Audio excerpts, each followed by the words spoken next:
America ने सलामती council में गजा जंगबंदी की करारदाद वीटो कर दी। सलामती काउंसिल के 15 अरकान में से 14 ने गजा में मुस्तकिल जंगबंदी और इमदाद की बिला रुकावट फराहमी की करारदाद के हक में वोट दिया। करारदाद पेश करने वाले और हक में वोट देने वालों में पाकिस्तान भी शामिल था। पाकिस्तानी मंदूब आसिम इफ्तिखार ने अमेरिका की जानिब से करारदाद वीटो किए जाने को अफसोसनाक करार दे दिया। आसिम इफ्तिखार ने कहा कि करारदाद मुस्तरद होने से खतरनाक पैगाम जाएगा।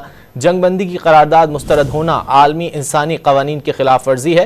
पाकिस्तानी मंदूब ने कहा कि सलामती काउंसिल की जानिब से जंगबंदी करारदाद की नाकामी तारीख में याद रखी जाएगी। अमेरिका ने सलामती काउंसिल में गजा जंगबंदी की करारदाद वीटो कर दी। सलामती काउंसिल के 15 अरकान में से 14 ने गजा में मुस्तकिल जंगबंदी और इमदाद की बिला रुकावट फराहमी की करारदाद के हक में वोट दिया।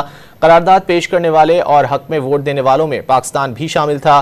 पाकिस्तानी मंदूब आसिम इफ्तिखार ने अमेरिका की जानिब से करारदाद वीटो किए जाने को अफसोसनाक करार दे दिया। आसिम इफ्तिखार ने कहा कि करारदाद मुस्तरद होने से खतरनाक पैगाम जाएगा। जंगबंदी की करारदाद मुस्तरद होना आलमी इंसानी कवानीन की खिलाफ वर्जी है।